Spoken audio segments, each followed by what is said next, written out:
update mo tayo sa ating ginagawa. Kapon naikabit natin yung bubong.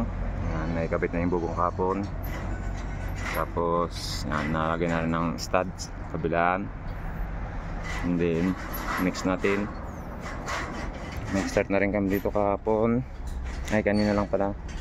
Kakalagay namin to kanina ng Hardiflex.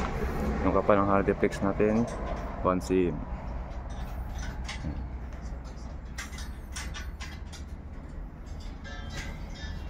Babalutan natin ng andito yan.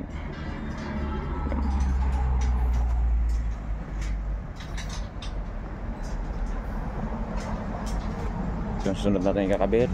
Yan. Ito tayo sa kabila.